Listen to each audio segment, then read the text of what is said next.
प्यारे बच्चों, जैसे कि मैंने आपको पिछली वीडियो में अपडेट कर दिया था कि मंडे से आपकी वर्कशीट स्टार्ट हो जाएंगी। तो चलिए, आज है मंडे और आपकी पहली वर्कशीट आ गई है। Worksheet number 50 class 9 subject Hindi Kshitij में हम आज एग्ज़ाम के बाद पहला चैप्टर टर्म 2 के एग्ज़ाम के पॉइंट ऑफ व्यू से सांवले सपनों की याद, बहुत ही मज़ेदार ये पार्ट है।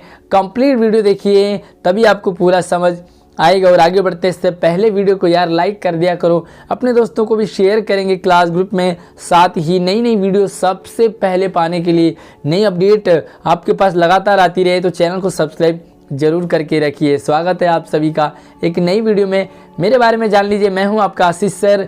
तो शुरू करते हैं। इससे पहले एक छोटी सी अपडेट आपके लिए।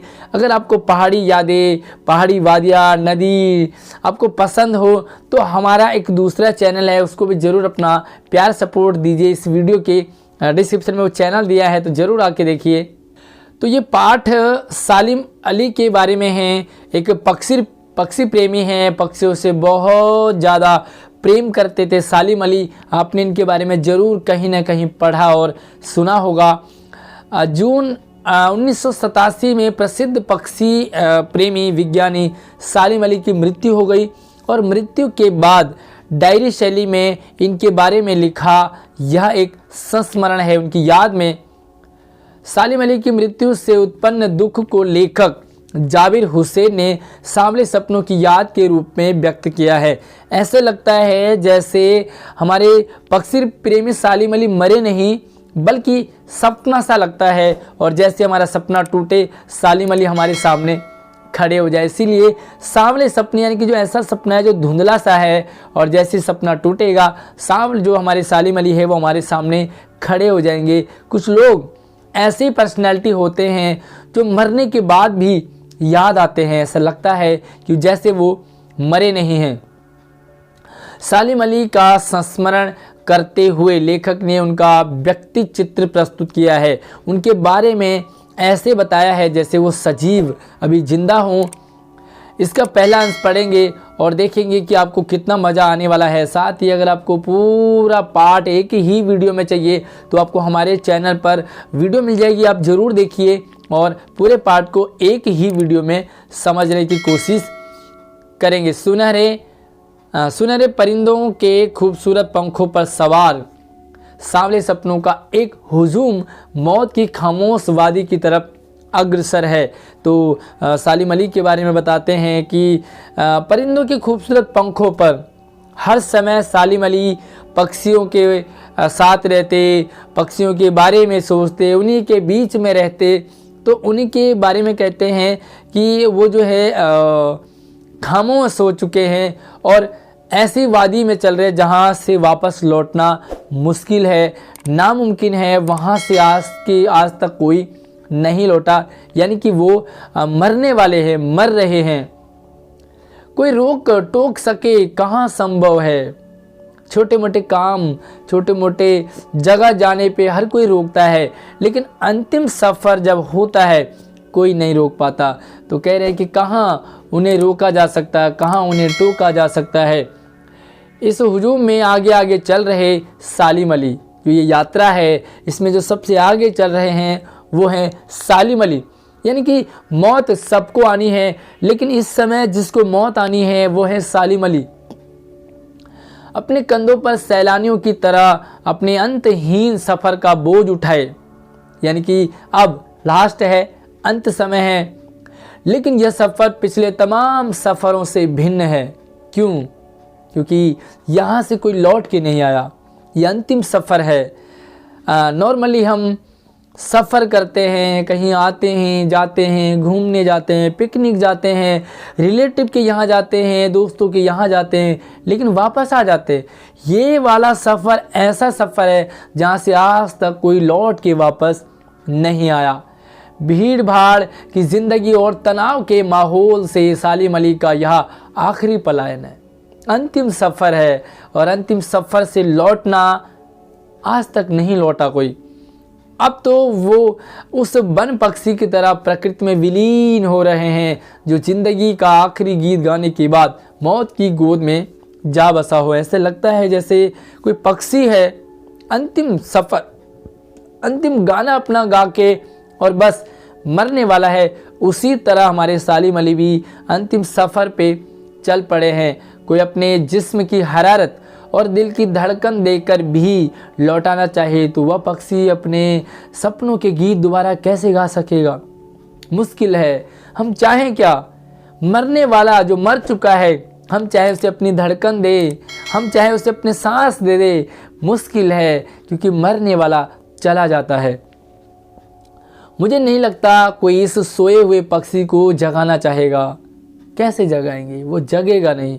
वर्षों पूर्व सालिम अली ने कहा था कि लोग पक्षियों को आदमी की नज़र से देखना चाहते हैं, यह उनकी भूल है।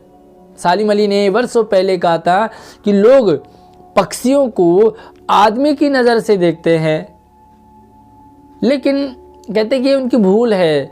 ठीक उसी तरह जैसे जंगलों और पहाड़ों, झरनों और आबशारों को वो प्रकृति की नज़र से नहीं, आदमी की नज़र से देखने को उत्सुक रहते हैं, तो इन सब प्रकृति प्रेमी जो होता है वो नदी को, तालाब को, झरनों को, जंगलों को, पशु पक्षियों को भी उन्हीं की नज़र से देखते हैं।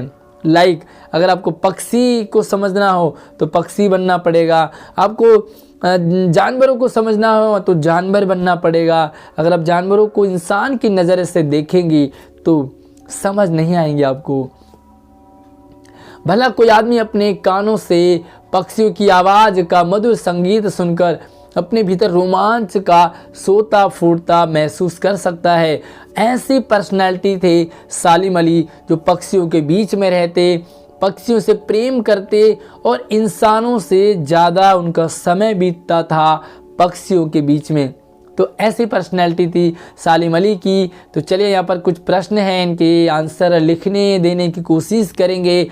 और आई होप अगर आप हमारी वीडियो को शुरू से लेकर के लास्ट तक देखेंगे तो आपको एग्ज़ाम में कोई भी दिक्कत नहीं आएगी और वर्कशीट के जो सवाल है ना उनको आप खुद सॉल्व कर सकते हैं। तो देखिए, ट्राई करते हैं कितना आपको समझ आने वाला है।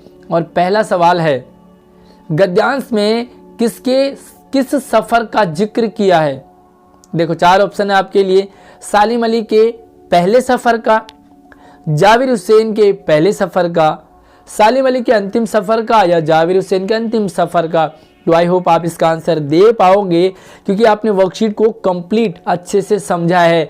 मैं यहाँ पर आपको लिखवाऊंगा नहीं, अभी एग्ज़ाम से पहले मैं आपको आंसर लिखवाता था, बट मैं यहाँ पर आपको सिर्फ बोल रहा हूँ।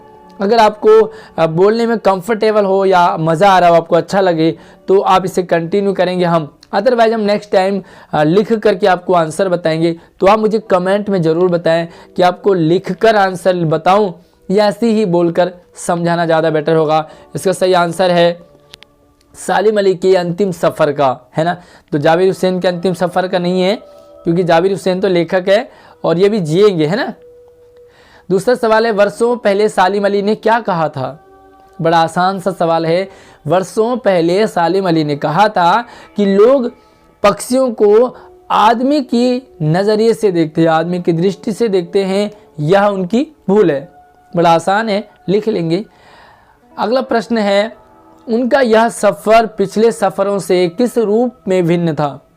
जो आज सालिम अली जिस सफ़र में चल रहे हैं वो बाकी सफ़रों से भिन्न कैसे है? क्योंकि बाकी सफ़र करने के बाद हम वापस अपने घर लौट आते थे, हर सफ़र के बाद घर लौटना होता था, लेकिन ये सफ़र ऐसा था जो शमशान तक था, जो कब्र तक था, यहाँ से वापस नहीं आया, लौट के कोई नहीं आया यहाँ पे। तो जिस सफ़र से लौट के नहीं आया वो है ना बाकी सफ़रों से भिन्न। और अगला सवाल है, खुद सालिम अली ने कहा था कि लोग पक्षियों को डैश की नज़र से देखना चाहते हैं। भैया खाली स्थान को भरेंगे ना, बड़ा आसान नहीं है क्या? अगर आपने वर्कशीट को कंप्लीट देखा है शुरू से लेकर के लास्ट तक, आपको मेरी गारंटी है पूरा समझ आना ही आना है आदमी की नज़र से। करेक्ट है ना। अब देखो यहाँ पर एक सवाल है कि गद्यांश से आपको उर्दू के 5 शब्द छांट करके लिखने हैं।